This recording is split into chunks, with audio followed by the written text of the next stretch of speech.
Here with me now. Exactly, where they trade off turret aggro. Matt usually takes it first, dips out, then Dardoch takes it, finishes the kill, and that's why he was the kill leader for junglers for the entire split last split. Wouldn't be surprised if we saw some type of Bard Rek'Sai game here from Liquid to set up and lock some people down for some long-range fights.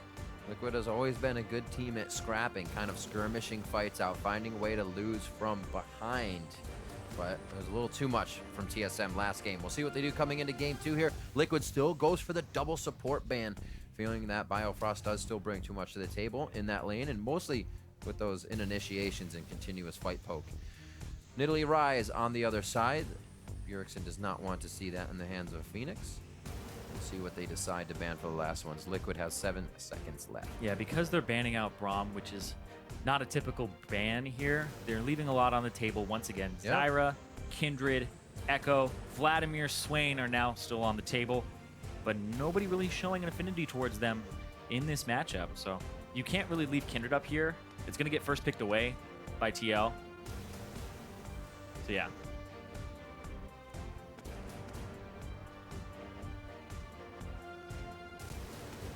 Is it going to be? The Maokai was hovered. And the Maokai is pretty much going to go to that top lane. Bjergsen and Hans are kind of seemingly picking things that'll be flex. TSM still trying to keep the unknown involved in champion select, but now into game 2. Team Liquid has first pick, and they're trying to figure out what they would actually want in this game. Maokai's still there for the pick. They're just kind of wondering if they could get anything else that would be better priority. It is not. Still picking the Maokai early, but with the Echo off the table, it does make it a little bit of a better pick here. But we saw that Hanser, he's willing to play some of these aggressive top laners, and if they pick up the Lucian and get the Black Cleaver build, it kind of becomes paper for that Maokai. That was TL's pickup last time, Maokai Lucian. Now it's just going to be the Maokai, so Lucian goes over to Team SoloMid. Jungler could be Rek'Sai. Dardoch definitely had a good Rek'Sai. It allows him to keep going aggressive, keep being that nuisance. He loves to be up in his opponent's face. I think that might just be the switch here. It'd be interesting to see them go with Gragas. Like we said, there's actually a lot up here. TSM has the choice. There's the Rek'Sai. Yep, not to be unexpected. Leaving that up is pretty much a death sentence, but Dardoch has shown that he is willing to play things like Graves. Kha'Zix, maybe. Maybe we see the Kha'Zix. It's not completely out of the question, but Vladimir up. No Phoenix plays that. Azir up for Phoenix, by the way. Did not pick it last game because it was banned away by TSM. Now it's up. Yeah. And you have to think TSM left it up because they have counter pick. Is it going to be a Zed into it? Would they pick Fizz into it? So TSM wouldn't leave it up without a plan against it, but they did have to ban these two junglers and Rise. Dardoch wants something he can kind of make plays on here. He may say, you know what? Let's see more of the team. That was a retype by Dardoch. He typed in that Amumu, but it's going to be back to the Nami. They lock it in with the Victor, and they're going to hold those two. So Dardoch kind of wants to see more of the spread from TSM before he chooses. It's a dark age when TL is down one game, Azir is up, and they don't pick it. That's very early on. Means they're a little bit scared here, and Victor has a lot of power. Victor and Azir are the two most played mid laners right now globally, and then Rise, of course. I would say played, but he's banned all the time. So these guys actually see a lot of play. Victor picked up for Phoenix. Would actually be interested to see what Bjergsen takes if he goes with the Assassin pick, if he goes with actually answering that with an Azir and his own wave clear. We could see that. They've kind of taken away the sure initiation this time with Team SoloMid. They don't have the Sivir. Now they don't have the Nami for tidal wave, and TSM's figuring out, what do we want? It's probably the Azir for Bjergsen. TSM the one to ban that last game. Alistar? And you were saying it's interesting. Or it wasn't picked up. Bard? Your Bard's still there. Okay, You're thinking it could be an option. So Biofrost is actually showing, besides the Karma, quite a bit here. Yeah, they're making him dig deep. They took away 3 support champions from the pool of Biofrost, and he just goes to the next top-tier ranged support because he wants to bully. That's the big priority here for TSM, is to just try and destroy that bottom lane with as many advantages as you can early on. So Piglet and Dardoch. Usually Piglet as well, getting one of the last picks. Dardoch will have one in jungler for himself as well. talked a little bit about how Matt was that kind of one voice left that they brought up from TL. So now Dardoch being subbed back in could mean big things for Liquid here. Oh. If they feel confident. Maybe some of the cleanest non-import Lee Sin. Is that what we're getting at? They imported him from the bench. Just oh, it is! It is! Oh, the cleanest non-import Lee Sin is going to represent here. Self-stated from Dardoch. I actually don't know, because he's been super clean. He may be able to just say cleanest Lee Sin right now in the NALCS. That's true. That's true. Rush is the person who gave him his run for his money, but it's Meteos now on Cloud9, Rush on the bench. Yeah, that's a good point. Rush and Challenger. Thresh Bard? I'd love it. Let's do it. Supports everywhere. I would say there's actually a decent amount up here. You could go with a Fizz top and play it into Maokai. Fizz is a very potent top lane champion. You can run many different masteries on him. Actually seeing a low amount of Fizz lately. Saw a but bit it of could Fiora be a recently. standard. Swain has been left up. How did the Pain Train actually get through bans without being noticed? We didn't even see him first game. Yeah, we didn't see him first game. Pick through banned, I believe. Not even. Whew. Well then, let's see what they have for each other. Haunter's going to be on the Swain. Won't make Lorlo's life the easiest. If he's getting ganked, it'll be very, very hard. Rek'Sai for Svenskeren. Dardoch, you're going to pick Lee Sin. You're going to be looking to make plays, and that's what I'm sure the fans and everybody else seeing Dardoch come back was hoping for coming into this second matchup. Oh, yeah.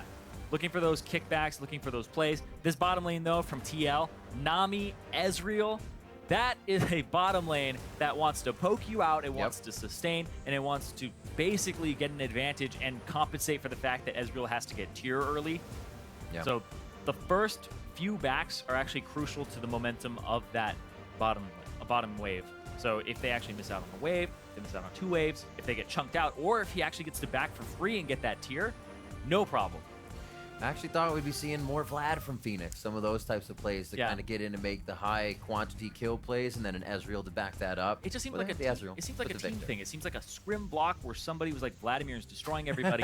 Let's not let this happen. And then in series, people are like, oh my god, that guy's playing Vladimir, and I got to first pick it away. So that seems to be what's happening right now. All right, so remember to keep up with the series on Twitter. As always, update your predictions with the hashtag TSM win or the hashtag TL win. Dardoch subbed in for game 2. We're about to be back on the Rift. Team SoloMid looking to go undefeated in their matches here with 2 2-0s if they're able to win this matchup. We'll see what they can do as we're about to be out of the Rift. Liquid now. Blue, TSM on the red side, and we are out of the gates and onto the Rift. And with Dardoch on the Rift, TL, how do they look? Are they going to be completely revitalized? What plays is he going to be able to make in the early game?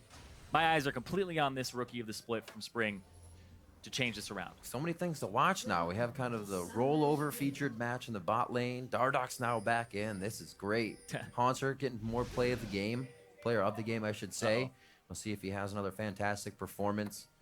And TSM solo lanes, last game to recap, really wreaking havoc. Doublelift and Biofrost fell behind a little bit. Oh my god. But it was really never anything Liquid could capitalize on. Now into game 2. Everything to start off. Looks like we're going to get our 2v2 though. You stay in there long enough, you dodge enough skill shots, they have to put down the ward. Yeah, there you go. Oh, it's that or you face check it, assuming that they backed, and then you die. Oh. That happened the first few times in the first few days. Heading back to lane, teams are trying to get either that little bit of experience, obviously to hit 2, or find that bit of damage by hiding in the tri-brush we've seen.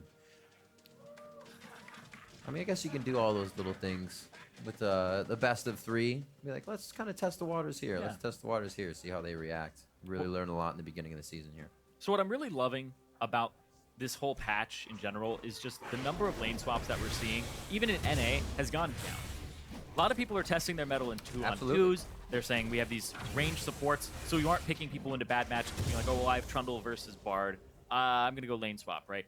We're not seeing that. We're seeing, okay, well, I think my champion's better than yours, our 2-on-2. We can survive it. We don't want to swap on that top lane because Swain might be able to get some CS and be fine. Yep. So I'm loving that people are testing their metal.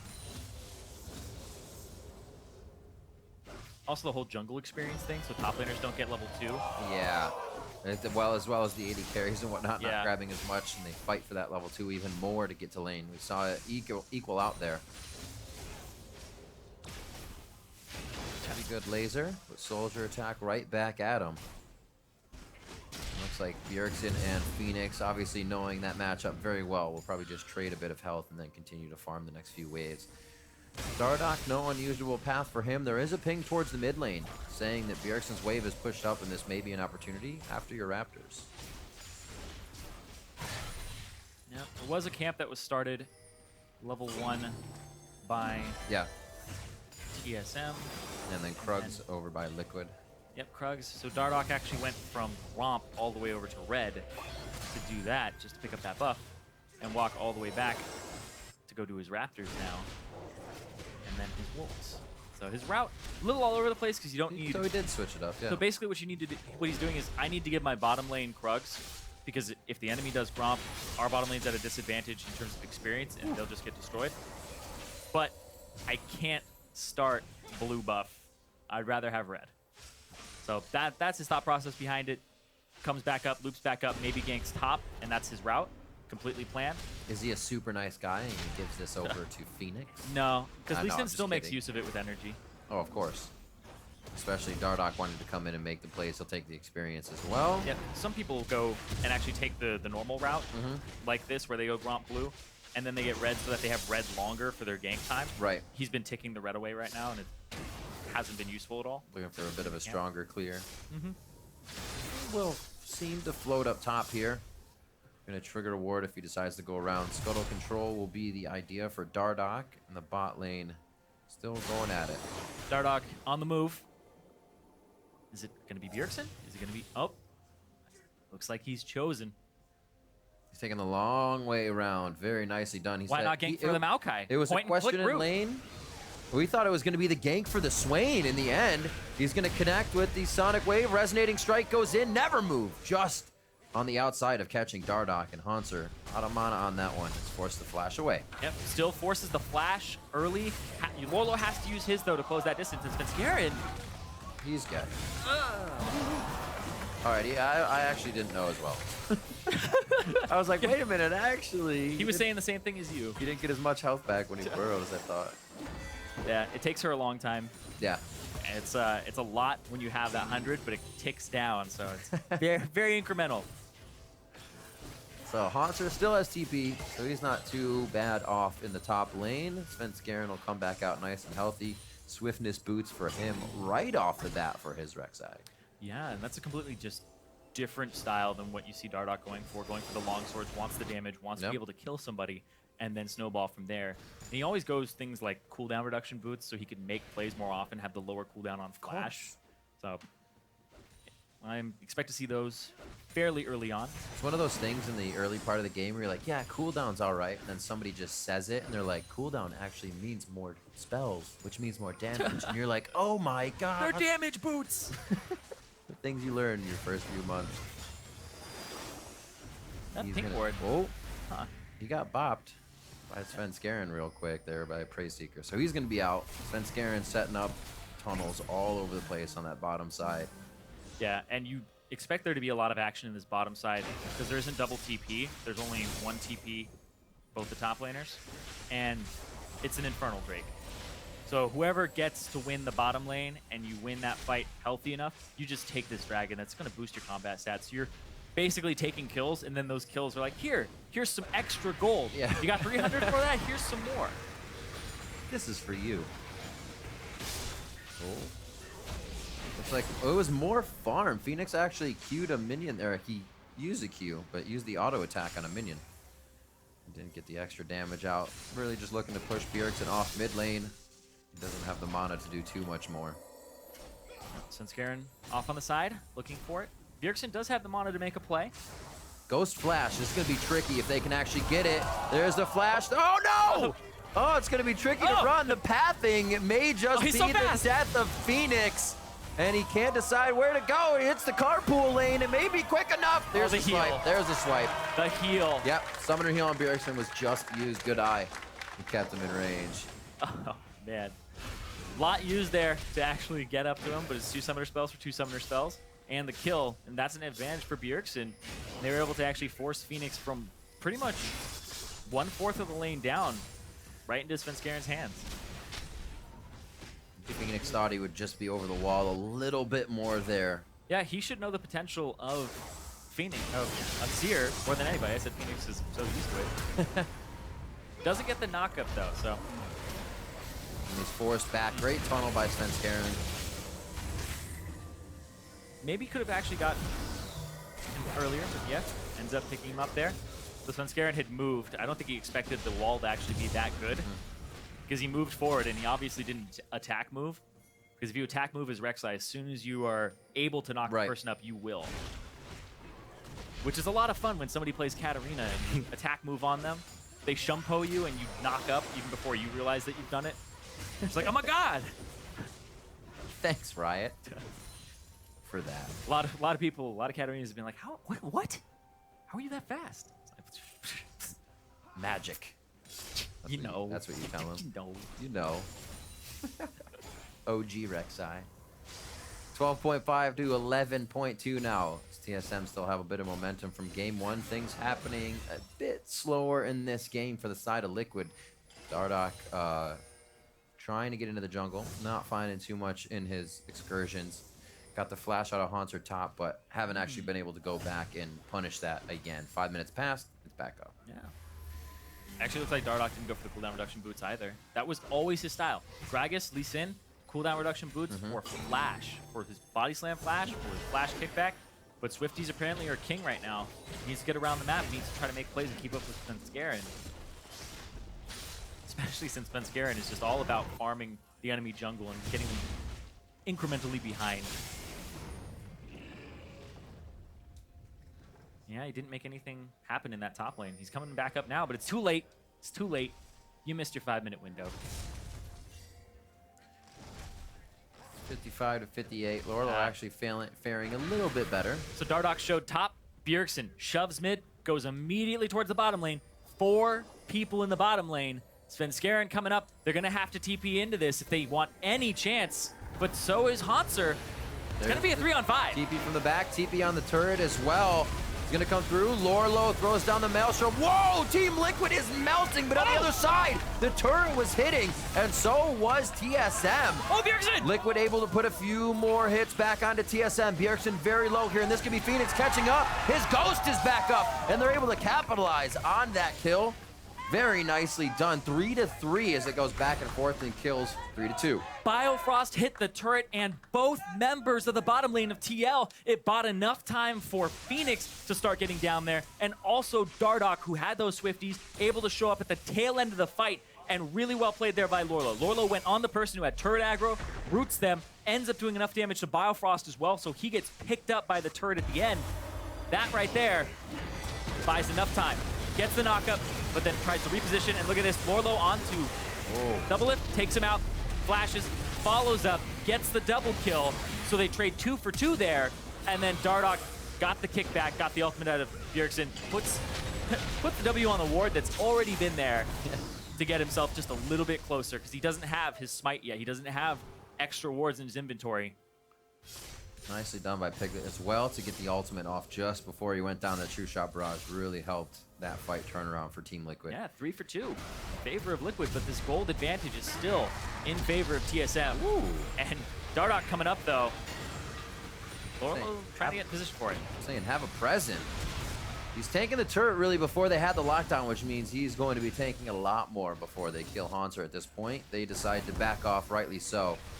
And they know it's kind of taking a little too long. There's probably some extra bodies here. And Svenskeren is just on the wing. Look at just the way that Dardoch moves in the jungle, or moves when he's ganking. But hold on. Oh, that's a lot of damage, but oh, True Shot! He walked into it. It's like, oh, bubbles. Oh, bubbles. All right. Ooh, sometimes you can't resist bubbles. You were saying, though, Yeah, the way anyway. Dardoch moves. The way Dardoch moves around the jungle, you can see he has full confidence in his ganks. And speaking of confidence, there it is. Phoenix with the flash this time. Remember, he just used Ghost in the bot lane. Dardoch he hit with the kick. Going on to Bjergsen, locks that one down. Not sure if he actually hit the Q or that was a minion, but he still finalizes the kill. It's trying to be the Prey Seeker, but it's the flash entry from Svenskeren as he gives himself away in. And Dardoch can't choose to fight that. Neither of them would really go down here unless he hits a nice Q. Fakes him out. It's the ceremonial I'm the mid laner now as a jungler. You actually celebrate every time this happens. Your mid laner dies, both mid laners die. You don't actually go, oh man, that sucks. Like, yes. And this is when a million pings hit mid lane to say, don't farm that. But Let's see this again. Look at that. He actually completes the cast of the Emperor's Divide before he's even in contact with Phoenix because it emanates from behind you. And that kick hits Bjergsen. Then Scarin gets a little bit on the other side. And that actually did a lot of damage to Bjergsen because it actually uses the HP of the person you kicked as bonus damage. But then Scarin with the Bomby Cinder and the Sightstone ended up hurting his team a little bit more. Setting his teammate on fire. That's not very nice. 13 on the clock.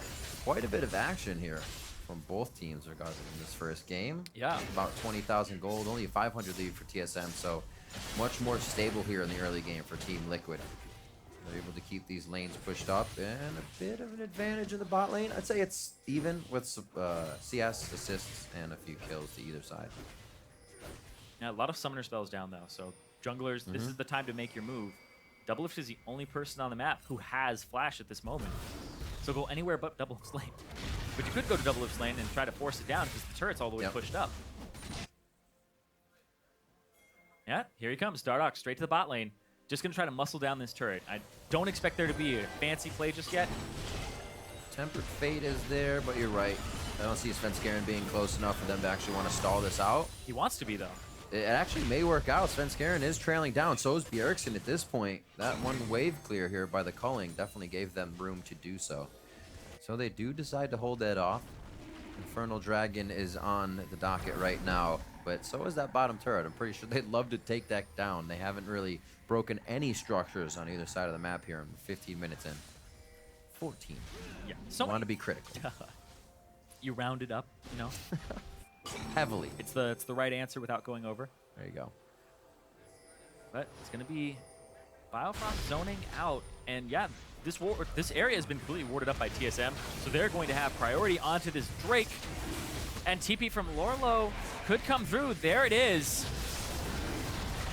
He's right into everybody. He was forced to go in once he realized he made a bit of an error with the distance between himself and his team. They weren't able to close the gap, but they may still go in for damage. The resulting fight, if not too many ultimates are used, could mean Dragon, but that is Chaos Storm. That is the tidal wave down, and there goes Bjergsen.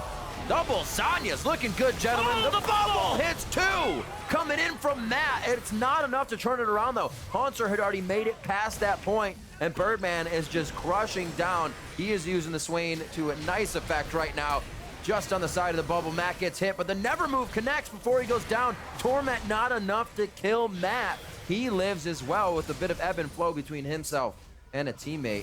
And overall, quite a bloody fight, but only a few fall. Yeah, it's only 2 for 2. It goes completely even there. No, oh, wait, speaking of even. Not going to happen. Out of energy. That would have been a lot of auto attacks. Beatrice giving the help there. A little bit of slow. It looks like everybody's kind of backed off for now. Dardoch looking for some window shoppers. Ulti. Piglet, Eagle Eyes, not going to be enough. Ooh. He is pretty big. Haunter has gotten himself. These are still pretty dangerous places to back. I know he has quite wards large. there. They're pushing themselves to the limits in these fights. Yeah, Drake much more confident for Team Liquid here. I expect TL to actually go for this Drake. Let's see how this goes overall. So you can see this. Dardoch walked up, walked back. Dardoch goes for the ward instead of going towards Lorlo's position where he's TPing in. So, little missed out there, and you can see the TP actually was canceled by Haunter. So Haunter has to walk all the way here. Phoenix gets Stream shuffled on, but he doesn't go over the wall. The Bard saves him by hitting him at the right time. So Biofrost has actually made 2 plays by TSM kind of moot. Yeah. Because he ultied the bottom turret, he just ultied Phoenix, and it ended up not helping. It ended up allowing TL to buy time, to put themselves in a position to time the bubble, to allow themselves to be even in kills at this point. Otherwise, TSM would be up about 2 or 3. Countering the counter plays. Whole new world. 6-6 in the end of all that back and forth. It was just 4-4 when I was saying a much more bloody game, and then they all went down bot and fought. So you can see only a few minutes later, right back at it. Infernal Drake grabbed up now by Liquid. Much more control on the map. Like I said, much more sturdy in their strategy as well, figuring out what TSM is doing and adapting much faster. Towards even the mid game, we saw Liquid kind of trailing on TSM, going to a side lane. They'd be right on their heels and a few steps behind. Here, a much different story. TSM able to drop now bottom turret, as it looks like Liquid is going to trade this for top. The majority of their members head that way. Phoenix being called back to mid, though. Called back to mid, red buff up, so Dardoch gonna head over there. But yeah, they weren't able to shove out Hanser. Hanser just throws down Beatrice, uses his ultimate and clears the wave. So he can stand here and make sure it doesn't actually make contact with his turret. And that ends up giving the first turret of the game over to TSM. Oh. They didn't see them come over here. Not warded at all on the way there. Oh, Ghostin flashes up. He thought he could just make it out. He actually flashes the Cosmic Binding he thought would hit the turret, but it was just out of range. A 1-for-1 on the Retribution kill going over to Biofrost for Phoenix, and looks like that disperses the fight right away. They get his summoners down right away. They're making sure that he can't move in these fights. They have a choice. And they're doing everything that they can. Bjergsen is sliding in every time for Phoenix, making sure that he picks him up. And Svenskeren, little far forward, and oh, heads him off at the pass. He's not taking a huge amount of damage. There we go. Once they start to pile on, Hanser coming in a little late there, but with the addition of Bjergsen, I think they're going to have enough on this one. It's going to be Biofrost in the base, so they can't actually go too far. They don't really have a full team. Just able to create so much pressure, kind of pushing Team Liquid around. They're still on the side to defend, however, and they're staving off a few kills that should actually be happening. So very nice for Team Liquid to keep those from going down and keeping themselves up to protect these turrets. Yeah, and Svenskeren, he went in, even though Bjergsen didn't have mid priority anymore. It was continued to just be shoved out towards him. So Bjergsen was going to get there late. And then the way that Dardoch actually went around the pit cut off the retreat of Svenskeren, because Svenskeren wanted to get the red buff, sneak it, and then go over the wall of the dragon pit. But Dardoch was there, so he had to go up, and then Dardoch just ward hopped and cut him off. So really no options there after he had actually gone in and had been spotted by a ward. So too aggressive from Svenskeren. That's the second time in I guess 4 games now that exact spot has killed him. That exact play. I mean, what was it? Watching another one in TSM's game, they had actually, Svenskeren was going bot, Bjergsen was doing Raptors. Yeah, that's the one I'm talking about. That's the other time. Yeah. Becomes difficult. Yeah. Well, you had to constantly communicate. I know that when you're actually in the flow and you've done it like 4 times that game, you don't say it the next time. You're just like, yeah, I mean, he should know that I'm going to go to the red because we've seen it up every time and we've done the same thing. And he doesn't do that because conditions are a little different. Maybe he's getting shoved in and it's not communicated, and then you still try to make the play happen and it doesn't work out. Minute and 30 on Dragon. Going to start setting up some wards here. Also, be sure to not use those summoners. Phoenix trying to get his back up so he can be kind of more useful in these fights, able to run around the Emperor's Divide, run around where Hanser's going to put Never Move. There's a lot of things you actually have to dodge playing right now on the side of Team Liquid. Well, going to walk right into Lorlo. Are they going to have the damage to take this out, though? It's going to take a while. Dardoch does hit. Does he choose to go in on Hanser? Phoenix! He does. Phoenix gets blown up in the brush. The ward was there for TSM. The vision was not as they entered into that mid lane river fight. And now the hit on the other side, a Never Move to lock down the team and start to clean up the fight. Team SoloMid coming through very big there and starting to separate what would be their gold lead now. Now 3,000 gold up and even more with this next turret. And Biofrost with the over-the-shoulder Cosmic Binding, ending up hitting both members of the bottom lane of TL. Allows them to clean up at the end of that fight. That was really aggressive from TL. Phoenix, his position, didn't have vision on the right side of that wall near mid, so he ended up just going too far forward and walking into 2 members that could just obliterate him.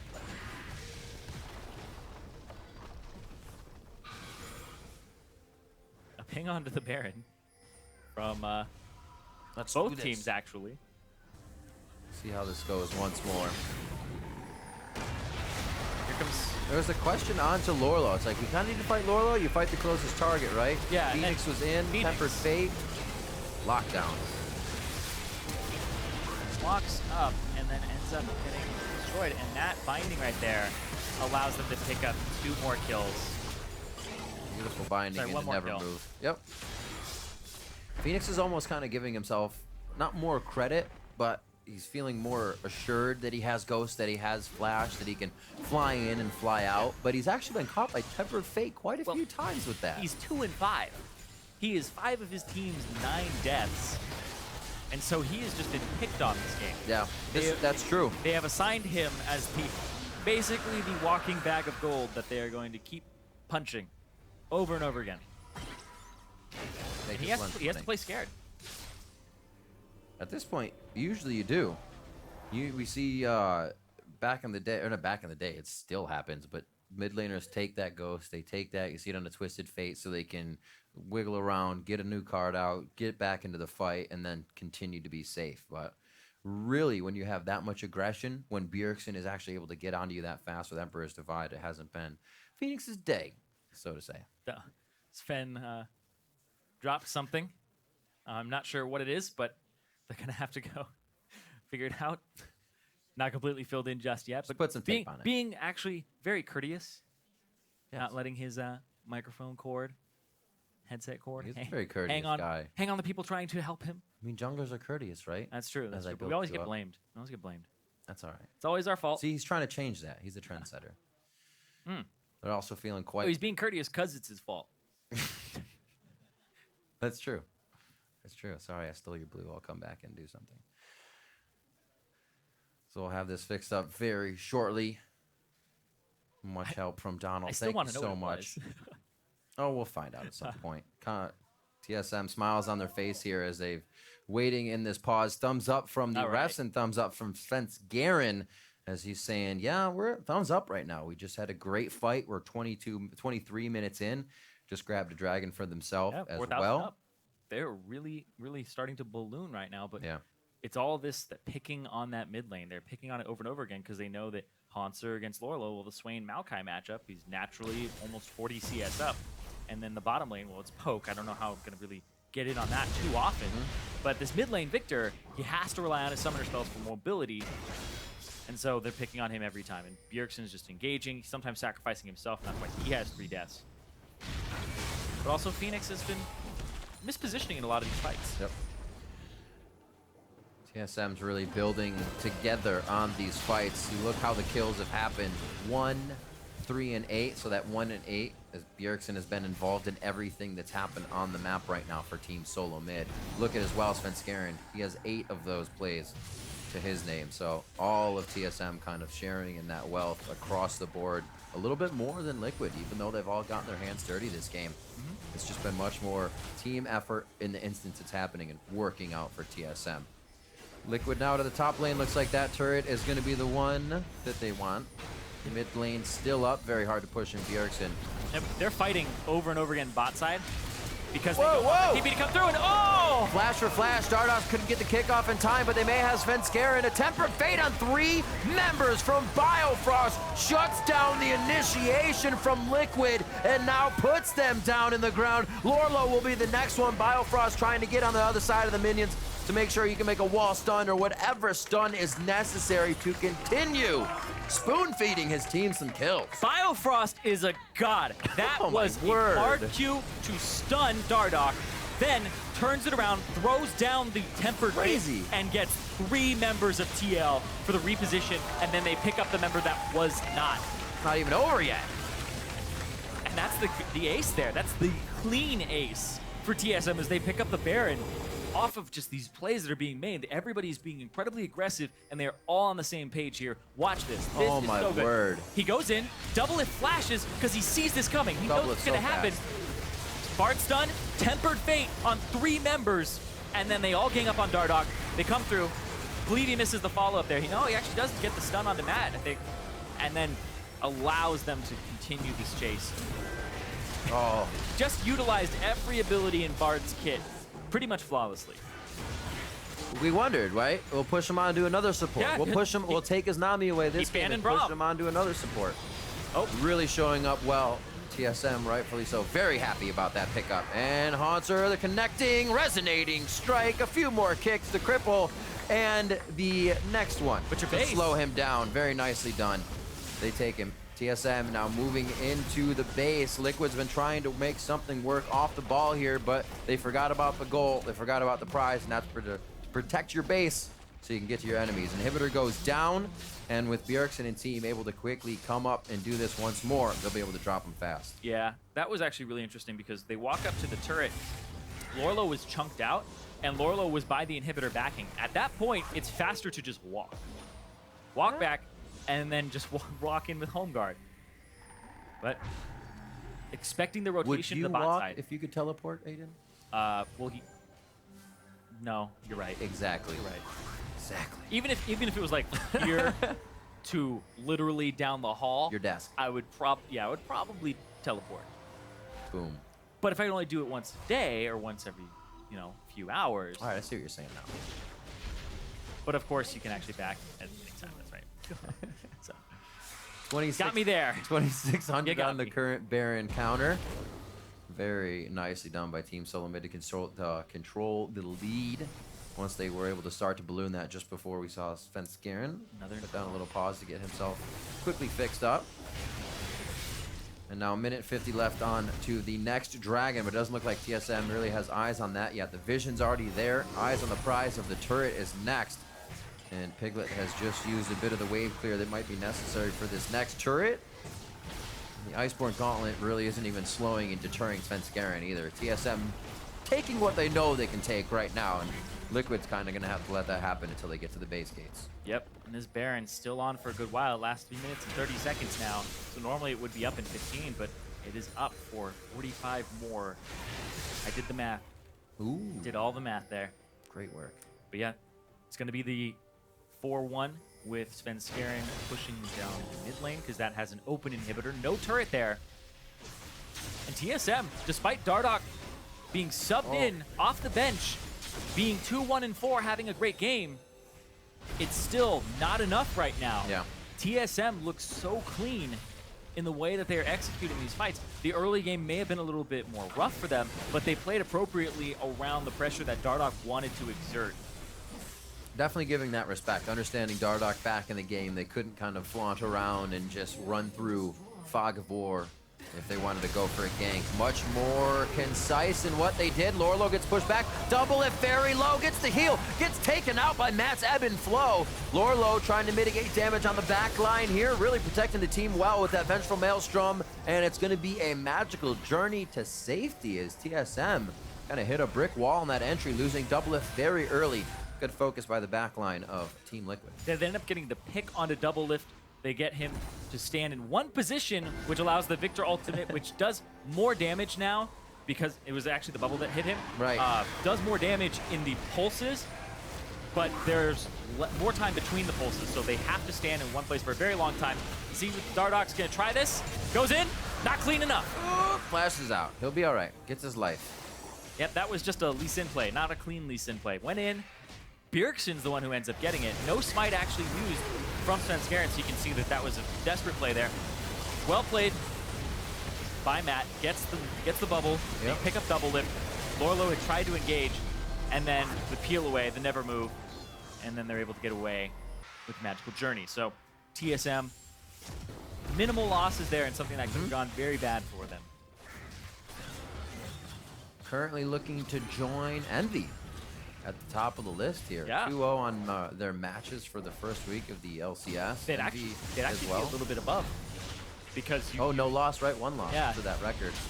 it goes by head-to-head, and then it goes by that record. Yep. So, Once we see that in the end. yeah. But still quite impressive. Definitely a team that will help to build the league players. And it looked like they could be a very, very promising middle of the pack top team. Yeah, Depending on what happens once they fight CLGs, TSMs. Yeah, that's things true. like that. That's true. Exactly. I was about to say, Jury is still out on Team Envy. Right. Because of the strength of schedule of their opponents. But TL, we're getting a little bit better idea where they stand. And TSM, though, well, we need to see them play Immortals. We need to see what they can do there because that's going to be super hype. Right now, they've looked completely in control of both series that they've played. not from start to finish, but when they get a lead, they are able to actually just grab that lead, take hold of it, and not let go. So that's what I really love about TSM is they don't let the game happen, they make the game happen. Much less of this could go to 45 minutes. Bjergsen's on Rise, Bjergsen's on Azir. He'll kill 3 people in this fight, and then we'll take the next 4 turrets and have a big lead. Much more fluent throughout the game, as you were saying, of how TSM is getting these advantages and holding them. We see pretty much all the first 3 core items at this point built up into the game. 37 seconds on Baron could be the finishing touches TSM needs to get in, or at least the fight that Liquid would have to go for broke on and attempt to stop TSM, because it's either at that Baron or at the rest of their base. Yeah, so it's time to take stock before that might happen, where you can see the build from double lift to 3-item power spike, looking for that Bloodthirster combine. He does have the gold to do it, just needs to back before then, but he's not going to get the luxury to do so at the moment. Guardian Angel for Sven. It's going to be a gigantic nuisance because he's already hard to kill and he soaks so much of your damage. It's sometimes not even worth going on him. They don't have the armor penetration just yet to deal with him. It's been very tough Heads to have onto Phoenix again. All summoners up again for Phoenix. He gets tempered fate over and over by Biofrost's aim. Biofrost flash forward as well as Ignite, securing all of these kills with the team.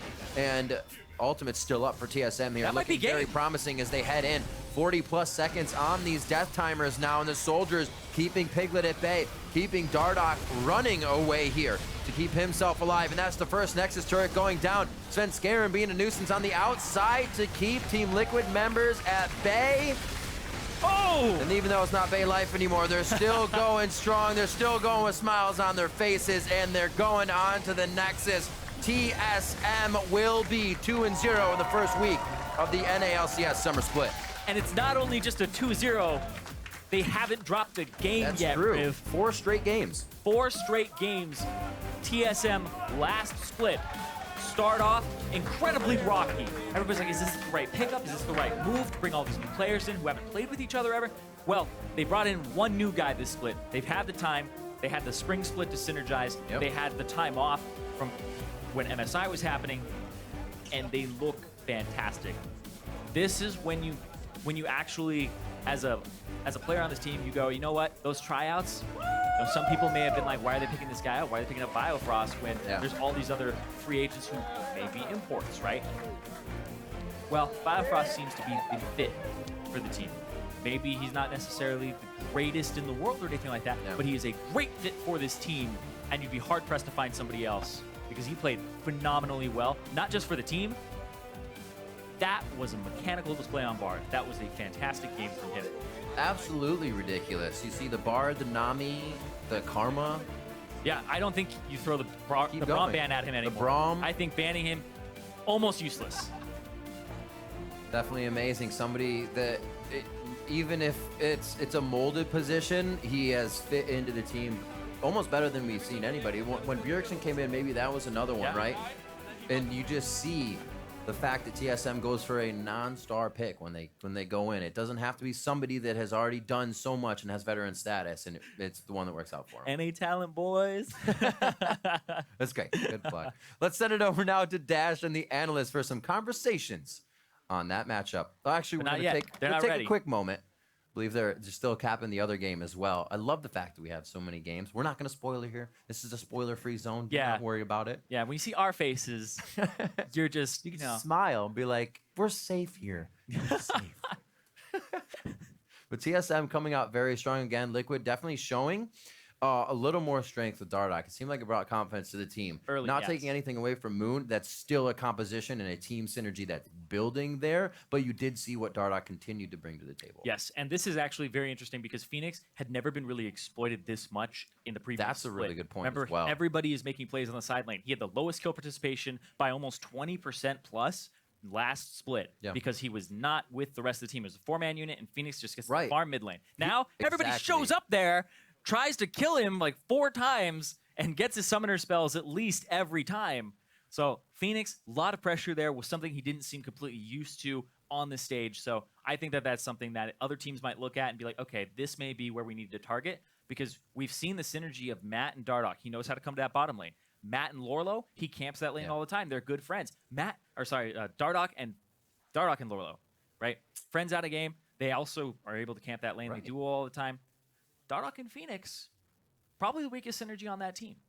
That could be what happens because, like you said, Phoenix farmer. He's going to stay in the mid lane and farm that out. We would always see him having a high farm. And like you said, solo kills. The kill participation was high for him, but with the team, not so much. So you see him now kind of trying to do that in the mid lane, still doing things for himself. And I think he might be even kicking himself for the way he tried to play around those tempered fates, because with summoners up multiple times, he was considering, I can get out of this. I'm not going to respect that as much. And that cost him at least 3 of his deaths. Yeah, I think that the way that Biofrost was playing was really, really good. It was just really fast, really loose, able to actually play in the middle of the fight. There were two tempered fates that were not very good.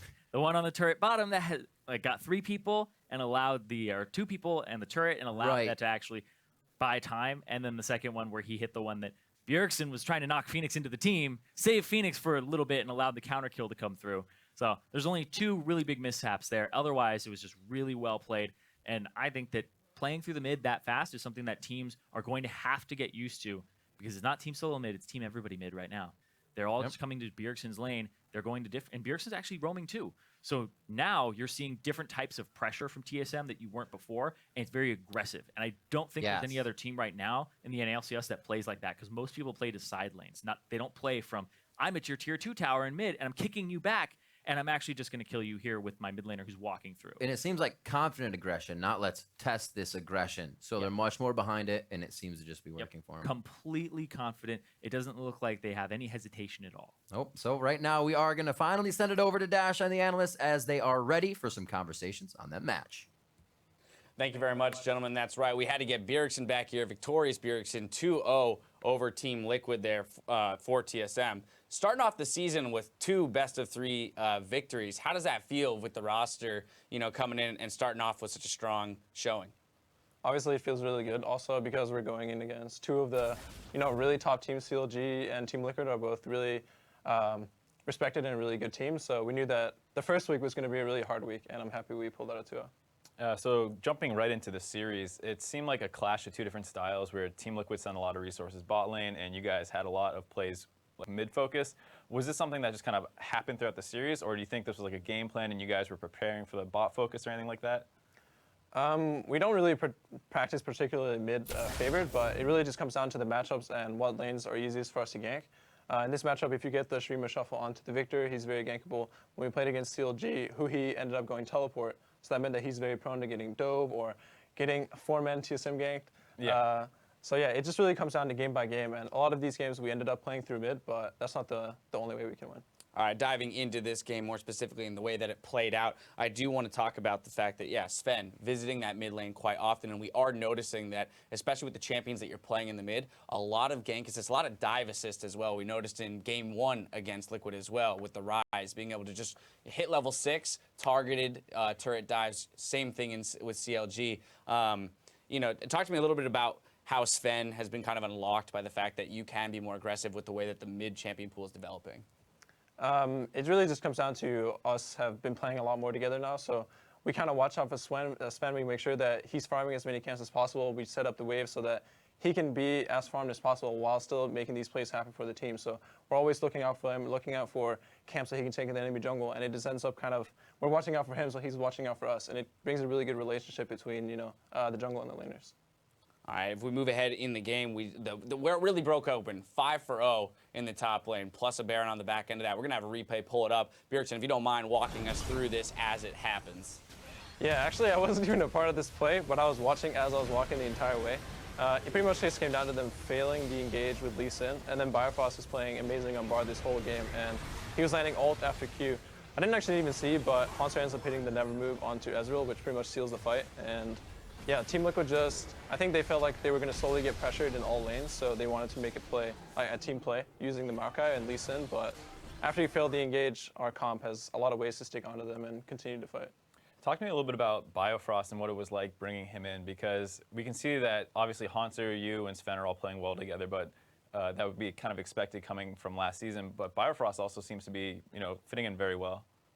Yeah, Vincent Biofrost he's super easy to get along with, so from day one, he just fit into a team culture really well. He's really accepting to criticism, and he is just really fast at improving. We can give him a new responsibility, and in the next game, I can already hear him picking it up, communicating different things, and really, it just feels really good having such a kind of a fresh mind and someone who's so willing to learn and can improve so fast. I mean, in that replay alone, you called out a few good mechanic moves by Biofrost there. No surprise then that he is our player of the game for this game specifically. 2, 2, and 14 on Bard, but clutch bindings, a couple great ultimates. You know, in terms of singing his praises, we've noticed already, I mean, the likes of the Karma, the Bard, he's shown a few champions in his pool over just 4 games, but also his willingness to be aggressive with double lift. And a lot of times, the newest players in the league, we see a lot of hesitation in their play. He doesn't seem to be missing a beat as a player. Have you noticed? Is that something that you guys have helped him build that mentality towards, or was that unique to him when he came in as a player already?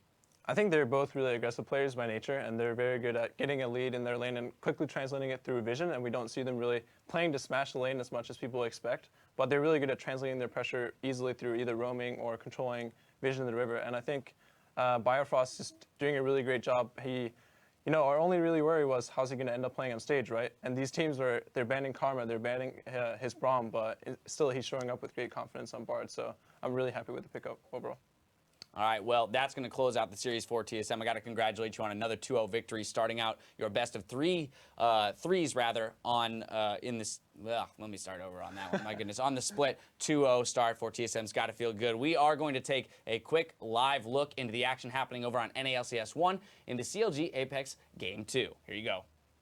Use the gold card stun, and he is going to be able to just allow his team to have enough time, who he thankfully does finish off. Cut out for them. You know, for them, it's going to be a lot about clawing their way back in. We saw some blunders by the team, especially in that end game fight of the last one, kind of stabbing at an opportunity to win here. Now down, backs against the wall here in Game 2. We'll see what they can do to make it this series is crazy. If you guys missed Game 1, definitely at some point go back and check it out. It was back and forth, trading objectives, team fights, kills, and once again, it seems pretty close in the kill count. A little bit of advantage to CLG, but I expect it to be pretty scrappy if Game 1 was any indication for how this is going to go. Bjergsen, you already got to play against this defending champions here in CLG. What is your assessment of them as they start this summer split? Because they seem to be struggling a little bit.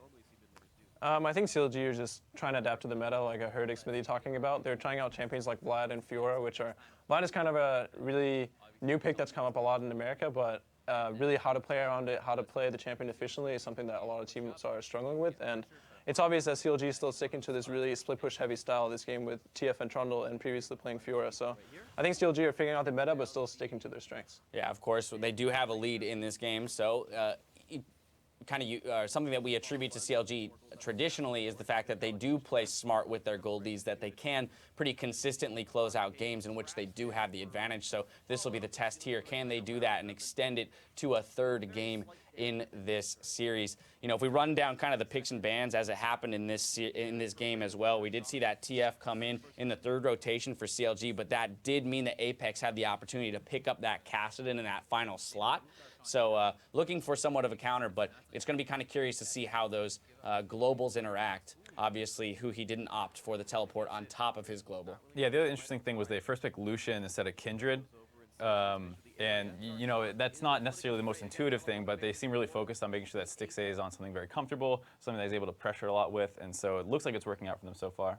Yeah, I just want to, one more question over towards you. I mean, we see champion diversity in this first week go kind of wild. We've seen the likes of, you know, Riven and Fiora in the top lane, but still those kind of mainstay tanks in the Maokais, the Echoes, the Trundles. Same thing in the mid lane. We've seen some teams high priority on the likes of Vladimir and Swain, whereas other teams, other best of threes as a whole, aren't even looking at that champion. C9 Immortals, it went untouched. They're not looking at Vlad. You guys as well, not yet looking at Vlad. So, you know, how much of this is just we need more time to figure it out, and how much of it is we actually don't, we don't necessarily have a tendency to want to play that champion?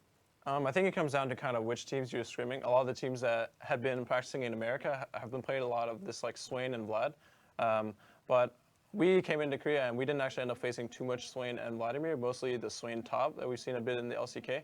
But for NA, I think champions like Swain and Vlad mid are coming really into favor. So when I came back and I had to practice against that, it was a really different experience. But I don't necessarily think one is either like either worse or better, but I was gonna ask which meta is better. Come on, you have to pick I an actually A. think I think a lot of teams are kind of slow on picking up the Vladimir, and I tried it a bit, and it actually feels like an extremely strong champion. So I think next week we're going to see more Vlad for sure. You think it'll spread more around the world too, and start seeing in other regions more? Because we see it in Europe a little bit, but for sure, it picked up in the LPL at first. Gia played it for Yeah. WE, and he just completely crushed. And then he was played a lot in EU, and I think NA is gonna. I see some teams, I believe Envy first picked it, so some teams are already catching on to it, but I think it's going to continue to go. Still a lot to be figured out, and many more weeks of LCS play to do that. Figuring out Bjergsen one more time. I got to thank you for joining us on the desk and congratulate you on the victory today. It's time now for a brief break, but we won't be long, so stay tuned for more LCS action coming up right after this.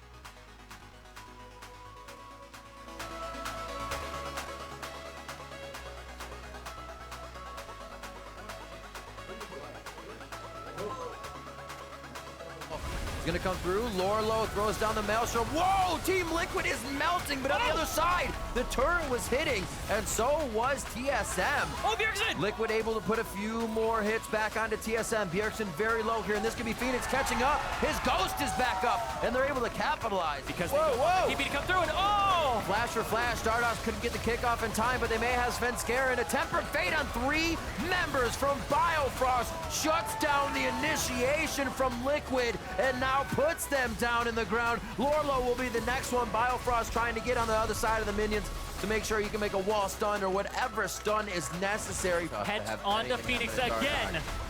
All summoners up again for Phoenix. He gets tempered fate over and over by Biofrost's aim.